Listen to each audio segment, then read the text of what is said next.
It's Josh Martinez of Z100, New York's #1 hit music station, and the Superstar Crossover podcast with my guest, Sami Zayn. What's going on, man? All good, man. Happy to be here. So I'm the first to admit I could be a little emotional watching wrestling. Watching you, the Smackdown before Elimination Chamber, kind of got me. You know what I'm saying? Kind of got me a little bit. Take us through that feeling. Not the Elimination Chamber itself, but just that kind of victory lap, if you will, the night before. You're talking about in Montreal last year, yeah? Yes, sir. Sorry. Yeah, that was a pretty emotional night for me too, for sure. There's no question, for a number of reasons, which I won't get into all of them, but just that kind of homecoming at that time in my career with that kind of reception. I mean, it's one of those magical moments where stars just align, and it creates something really memorable. I actually get asked about that a lot. So, I mean, it must have been memorable to quite a few people, but it's certainly memorable for me because, you know, you're lucky to ever get a reaction anywhere close to that in your entire career, let alone in front of your hometown and all that kind of thing. So, yeah, just a very, very, very special night that I think when I think back on my career, when it's all said and done, that's got to be up there, one of the top nights in my career for sure. I spoke with Damian Priest the other day, who said that the most important match of his career was actually the match with Bad Bunny for a litany of political reasons and showing what he could kind of do in the ring. You're known as one of the greatest of this generation when it comes to getting in the ring and creating a match. What would you say is your most important match for your career? Oh man, I don't know. It's so hard to designate or sort of I don't know, assign importance to one particular match, because it's very hard to say what match led to what. You know, I mean, like if you really want to go far back enough, maybe the first match I ever had in the States ever, you know, September 11, 2004, because that was a springboard to everything else in my independent career, which obviously was a springboard to, you know, my getting to WWE and everything else. So it's like, it's really hard to say, but of course, if you look at maybe the biggest match, I'd probably say the one with Roman last year at Elimination Chamber, or the next month main eventing WrestleMania. That'd be the biggest. And certainly the most importance was placed on it in terms of, you know, fan emotional investment or the company's emotional investment. But it's very hard to say this is the most important match because it led to X, Y, Z. You know what I mean? Very hard to say direct cause and effect, where, well, if I didn't have this match, that match wouldn't happen. Sometimes it's really hard to isolate just one, because it's like life, you know, it's not just one moment. It's a collection of things lead to a collection of different things. So hard to say, very hard to say. If we're talking about the domino effect, I would probably say that first match I ever did in the US, that, you know, ended up springboarding launching my whole career. But if I say, hey, what's the match that had the greatest significance in terms of audience, emotional investment, and it would have to be last year's WrestleMania, I'd say. So fast forward to this year's WrestleMania. As of right now, you're going up against Gunther. There was a rumor from Booker T last week that you were allegedly, the word was upset that he used on the kind of the fan backlash, if you will, between you and Gable. First off, is that true? Well, I was a little surprised to read that because I basically bumped into Booker on the plane, and we were just, you know, we were sitting next to each other. So we were just talking. So it was pretty weird to see it on the internet. But all this to say, well, no, I was very happy with the performance, because he was talking about the performance itself, the match itself. And I was like, yeah, I was very pleased with the match. It's just unfortunate that it felt like the reaction to the win itself was a little split, if not a little more skewed towards Chad, even because we did such a great job of building Chad, and he's done a great job of building himself, that, you know, for sure, when you're a good guy or whatever, or a bad guy, and you know where you're headed, you just want the full investment, right? You want the full scope of audience emotional investment. And I felt like this was an interesting story because it split the emotional investment in two. So you're only getting 50% of the pie, right? So that's just an interesting dynamic. It's certainly, and it is interesting because it makes it more compelling. But for sure, like as a guy whose job is to rally the entire audience behind him, which is what I sometimes feel like my job is as a good guy, I was a little let down that I felt like I couldn't get the entire audience to rally behind me. Well, at least that's not even entirely true. Like on it, during the match itself, it feels like they were very happy and invested in the whole thing. But the online backlash or the day after, just with people feeling a little disappointed for Chad, which is very understandable, just was a little deflating, you know. But again, this is just something I was kind of articulating to him as two guys just kind of shooting the breeze on the plane. So I think maybe once it gets out online, it seems like a bigger deal than it is. But that's all I was articulating to him. Yeah, color me shocked that one little comment blows up, right? And when it comes to wrestling journalism, It's not even that. It's well because you know, especially in this day and age, everything is like headlines and little pieces of information. So you're not getting the full context. And of course, how could you? You'd need to have sat on the plane with us for 2.5 hours and heard the whole conversation to understand the full context. But sure, if you just hear like, yeah, I heard he was upset, that might cause some, you know, whatever, some discussion. But it's fine. At least talking. Exactly, right. I love the story going into that Chad Gable match and the Gauntlet match, I should say. Who came up with the Jackie Redmond sitting in the arena promo style, which was completely different from every other promo we've seen over the last, several years in WWE? I don't know. That might be a Triple H creative direction. I think they're doing a lot, and you can actually see it in the production and some of the camera shots and all these things that we're doing. I think they're trying to really get outside the box lately and really let the people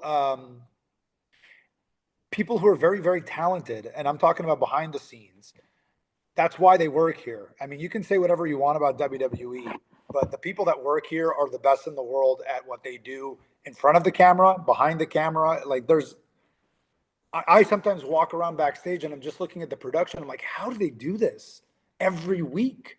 They go to any arena in the world, take miles and miles and miles of wire and steel and everything, and they construct these incredible sets and they just make it so seamless. It's so impressive. If you actually stop and think about it, it's mind blowing. So we have some very talented people in production, inside the truck, running cameras. I mean, really just the top of the top. And now I think they're just getting a little bit more room to explore because the box has kind of opened up a little bit. And you know, this is I don't know what it is. It's just things under Vince for all those years. I think it was just like we found ourselves in a box because you find, but this is natural. When you find out what works, you just do more of it. And then you've accidentally created a little box for yourself, these like really narrow parameters, but it's because of success. You know what I mean? And success starts to invariably discard what doesn't work and keep what does work. So that's why you end up with these rigid sort of boxes sometimes. Well, now I think that box has opened up a little bit and you're seeing it in the little things.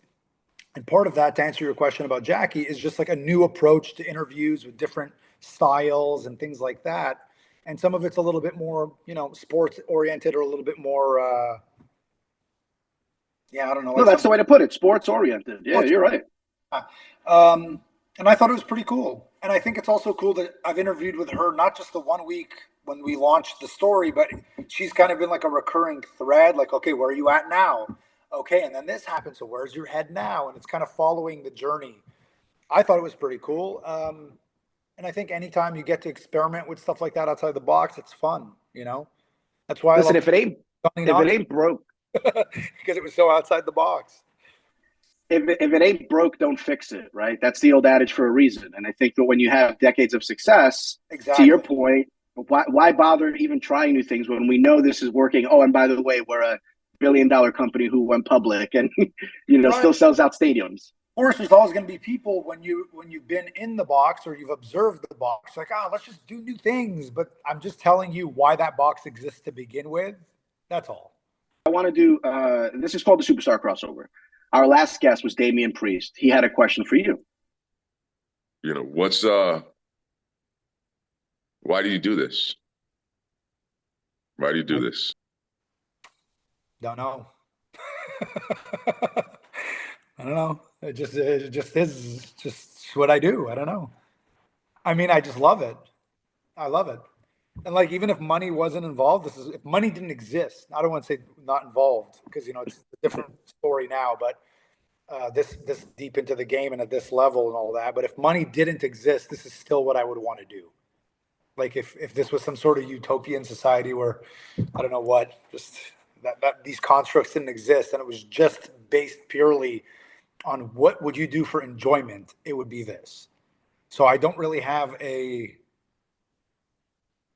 don't know. I just love it, man. Yeah. Our next guest could be from so long. It's kind of like, I don't want to say it's all I know, but it's just what I like to do. It's what I've liked to do for time.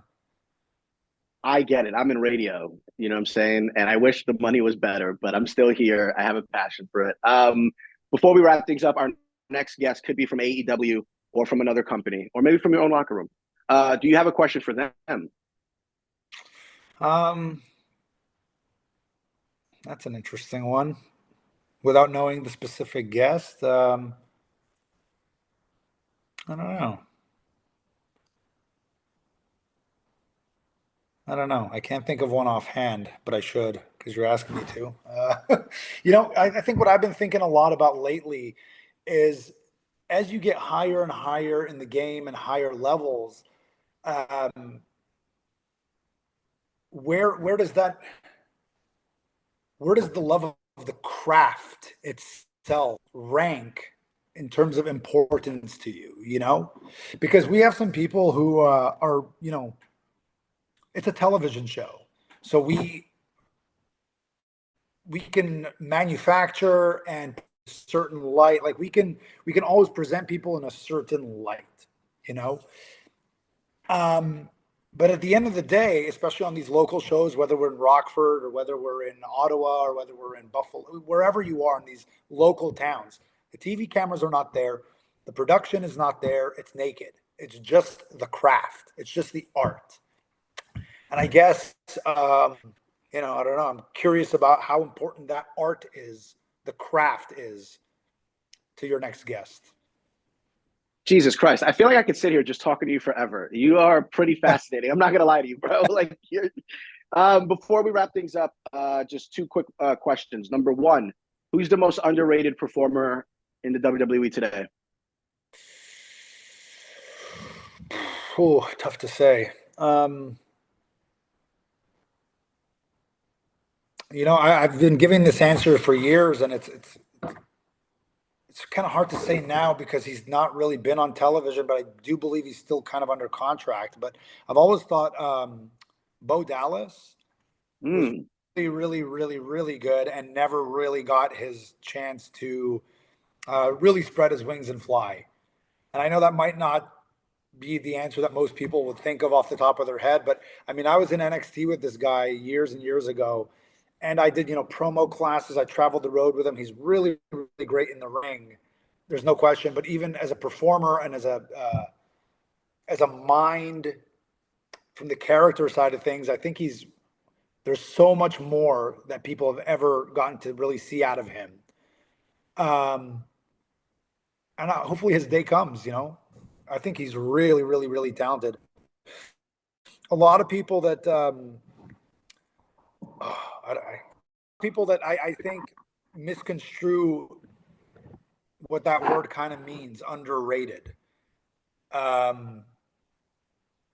Because a lot of people on a long enough timeline with WWE will get opportunities. You know, they will. And on a long enough timeline, in a weird way, you'll kind of find your position of like where you kind of fit. You know what I'm saying? Mm-hmm. So I don't know. I don't know. Because what I'm saying is I tend to see every now and again, I'll see like fan reactions saying this guy's so overrated or underrated or whatever. But in reality, I think those people have been given opportunities. Now, it's a different story if there's someone really good that's never gotten the opportunity. But if you're getting television time to show parts of your character and you're getting television time to tell your story in the ring and show you can do on both sides of that front. So I'm sorry. Again. No, all I'm saying is on a long enough timeline, those people tend to find where they fit best. You know what I'm saying? That all makes sense. Yeah. My final question. I have a 5-month-old daughter. First time as a dad. Obviously, we saw Elimination Chamber documentaries. We saw your son as well. How has fatherhood changed you? Well, it's changed. It's changed a lot. But I think with regards to wrestling and WWE and all that, it's made it a lot harder, if I'm being honest, because it makes it harder to be away, you know? It's also made life on the road a little different because, well, not to get into a whole psychological analysis here, but the road has always been an escape of sorts, you know? Like, even if you've got problems at home, those problems tend to not follow you on the road, you know? Like, you know they're there, but what can you do? You're on the road, you know? Like, and now as a father and with like text and FaceTime and everything else, like, you're never, those problems I feel like follow you. Like, if your kid's sick, you can't just shake it off. It follows you mentally wherever you are. Or if you know your wife's having a hard time along with the kid and this and that, it's like it does something to you different from prior to having a kid, where it was sort of like, yeah, I know there's things I got to address at home, but that's when I get home. You know, I was able to compartmentalize it more. Whereas now, being a dad, I find those boxes are all smashed to smithereens. Wherever I go, my home life is still kind of on my mind. And then when you're busy on the road, it's hard. It's just harder. There's no doubt. But it's obviously so much more fulfilling and everything else. And, you know, your capacity for love just increases. And it's just a really wonderful thing. But it has changed how I feel on the road, I would say. No, I dig it. April 1st, Barclays Center, the Go Home show to Raw. Going to be in Brooklyn. Tickets on sale, WWE.com/event. Sami Zayn, I wish I had multiple hours with you, bro, but I appreciate you stopping by and giving me some time. Always a pleasure, and can't wait to come back. Brooklyn's awesome. New York's like my home away from home, away from home. I love New York City so much. I love performing there, and I can't wait to be there.